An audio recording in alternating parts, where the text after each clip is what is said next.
बहुत अहम multilateral forum Shanghai cooperation organisation, जिसमें जो है वो पाकिस्तान के फॉरेन मिनिस्टर बिलावल भुट्टो जरदारी साहब भी गए।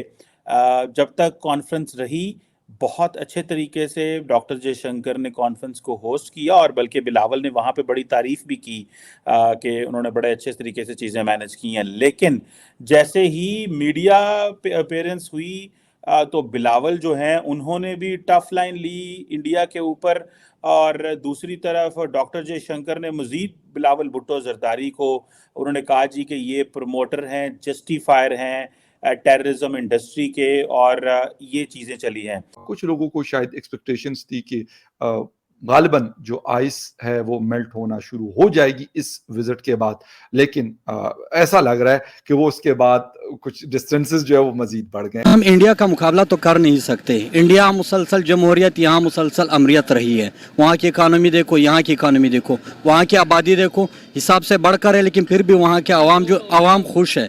जय हिंद दोस्तों, पाकिस्तान ब्रेकिंग न्यूज चैनल में आप सभी का हार्दिक स्वागत। पाकिस्तान के foreign minister Bilawal Bhutto SCO meeting के बाद पाकिस्तान में पहुंचे, तभी पाकिस्तानी मीडिया ने उनके ऊपर आरोप लगाना शुरू कर दिए, जहां पर कुछ मीडिया पर्सन्स का कहना था कि बिलावल भुट्टो भारत में थे तो उनके पास बहुत अच्छा मौका था कि भारत के साथ वो अपने रिश्ते सुधार सकते थे, पर उन्होंने वहां पर भारत के ऊपर कमेंट्स देकर और रिश्ते खराब कर दिए। और कुछ लोग बिलावल भुट्टो का इस्तीफा भी मांग रहे हैं और कह रहे हैं कि जिस तरीके से जयशंकर जी ने पाकिस्तान को सबके सामने एक्सपोज किया, बिलावल भुट्टो वहीं थे और वो ऐसे ही मुंह देखते रह गए कि कैसे जयशंकर जी ने पाकिस्तान का सच पूरी दुनिया के सामने रख दिया। और अब बिलावल भुट्टो को फॉरेन मिनिस्टर के कुर्सी पर बैठने का कोई भी हक नहीं है, क्योंकि वो पाकिस्तान को भारत में जाकर पूरी तरह डिफेंड नहीं कर पाए, और वो जो भी पाकिस्तान ने प्लानिंग की थी कि वो कैसे एससीओ समिट में बात करेंगे, उसका 1% भी पूरा नहीं किया।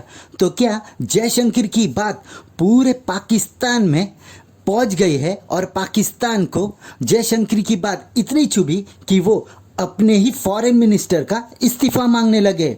ऐसे ही वीडियो को अंतिम तक देखते रहिए, लाइक कीजिए, शेयर कीजिए और सब्सक्राइब कीजिए हमारे चैनल को, और बेल आइकन दबाना बिल्कुल भी ना भूले, और आपकी जो भी राय हो उसे कमेंट बॉक्स में जरूर दे। धन्यवाद। 12 साल के बाद पाकिस्तान का कोई फॉरेन मिनिस्टर इंडियन सॉइल पे गया, इसकी इंपॉर्टेंस तो थी, लेकिन उसमें से हासिल कुछ नहीं हुआ। मैंने इसको I was watching it very closely my self. Jaishankar साहब ने जो क्लोजिंग अपनी प्रेस कॉन्फ्रेंस की, उसमें से 4 सवाल उनसे किए गए। 4 सवालों में से 3 पाकिस्तान रिलेटेड थे, और इट मीन्स के वाज वेरी इंपॉर्टेंट। लेकिन दोनों तरफ से जो है वो सख्त अल्फाज का इस्तेमाल किया गया, दोनों तरफ से। बिलावल भुट्टो साहब ने वहां इंडिया टुडे को इंटरव्यू दिया, वहां बड़े मैच्योर उनके जर्नलिस्ट हैं, देसाई साहब, सर देसाई, और उनको दिया, और उस पर भी बड़ी हीटेड वहां पे बातें हुई हैं। मैं इसको सम अप करने की कोशिश करता हूँ, बताता हूँ। देखें, बड़ा जिस तरीके से नोट किया जाता है कि बॉडी लैंग्वेज और सारा कुछ, उसमें दे वर वेरी स्टिफ। जब उसमें फोटो आपके लिए सामने गया, ये क्वेश्चन बल्कि उस इंटरव्यू में भी किया गया, और उसमें भुट्टो साहब ने कहा कि यहाँ for public there was no handshake, but later on I had a handshake and I had a talk with Dr. Jayashankar. Pakistan ने अभी तक अपना जो नैरेटिव है, डोमेस्टिक पॉलिटिकल नैरेटिव, और उसका रिफ्लेक्शन जो है फॉरेन पॉलिसी में, उसको रिविजिट करने के लिए अभी तक पाकिस्तान ने कोई शो नहीं किए साइंस।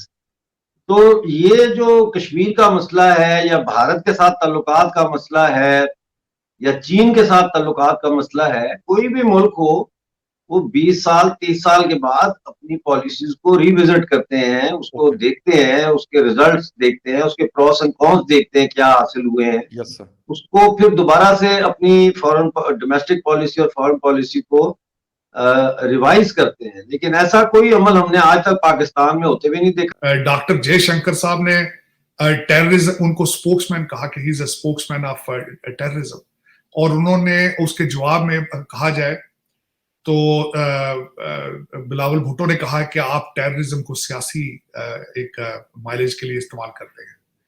बिलावल भुट्टो साहब की जो की इसमें चीजें थी, उन्होंने कहा कि मैं खुद मेरी फैमिली जो है वो टेररिज्म का शिकार है, इनकी वालदा जो शहीद हुई थी टेररिज्म में, इसलिए उन्होंने उस पर कहा। फिर उन्होंने कहा कि जो भी मरता है, चाहे वो भारत में मरता है, तो मुझे उसका अफसोस होता है। हीटेड आर्गूमेंट में उस इंटरव्यू में खासकर बिलावल भुट्टो साहब पे बड़े सख्त सवाल किए गए और टेररिज्म के हवाले से, और उन्होंने कहा कि आपको इनको क्लैरिफाई करना चाहिए था। तो उन्होंने कुलभूषण यादव का जिक्र किया बिलावल भुट्टो साहब ने, समझौता एक्सप्रेस ट्रेन का। उन्होंने कहा कि वहां पे लोगों को रहा कर दिया गया है, उनके ऊपर केसेस, उनको जस्टिस नहीं मिला मरने वालों को। और दूसरी तरफ से मुंबई अटैक्स की बातें हुई, कसाब की बातें हुई। तो कसाब के केस के बारे में बिलावल भुट्टो साहब ने कहा कि आप विटनेसेस नहीं प्रोवाइड कर सके, इसलिए केस जस्टिफाई नहीं हो सका।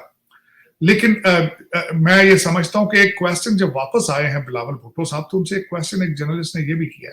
उन्होंने कहा कि अगर आप इसी तरह पिछले माजी की शिकायतें करते रहेंगे तो how we will move forward किस तरह जाएंगे। और आज वाकई बात यह है कि हम फॉरवर्ड किस तरह चलेंगे। और एक मेरा जो पर्सनल क्वेश्चन है इस सारे इस ट्रिप के बाद, वो क्वेश्चन ये है कि इस वक्त पाकिस्तान भारत के रिलेशनशिप को ठीक करने की जरूरत सबसे ज्यादा किसको है?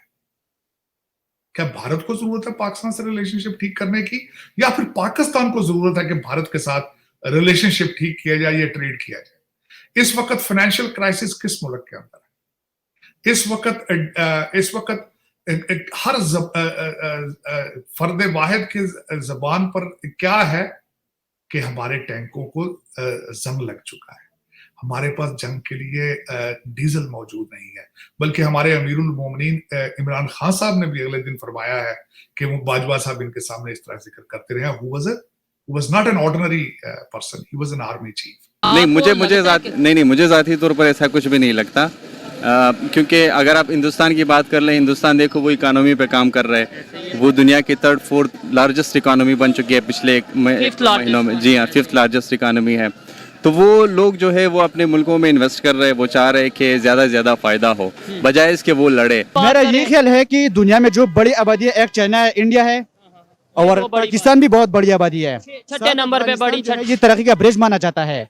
अगर मेरा कोई माने, मेरा जो पर्सनल आइडिया है, मैं इंडिया और चाइना की जो बॉर्डर है, इस पर कभी आर्मी नहीं होने दूंगा। वहां पर सिंगल लाइन होना चाहिए। पाकिस्तान और इंडिया का ताल्लुकात भी एक सिंगल लाइन से करना चाहिए। असल में हम इंडिया का मुकाबला तो कर नहीं सकते। इंडिया मुसलसल जमहूरियत, यहाँ मुसलसल अमरीत रही है। वहाँ की इकानमी देखो, यहाँ की इकानमी देखो, वहाँ की आबादी देखो, हिसाब से बढ़कर है, लेकिन फिर भी वहाँ के अवाम खुश है।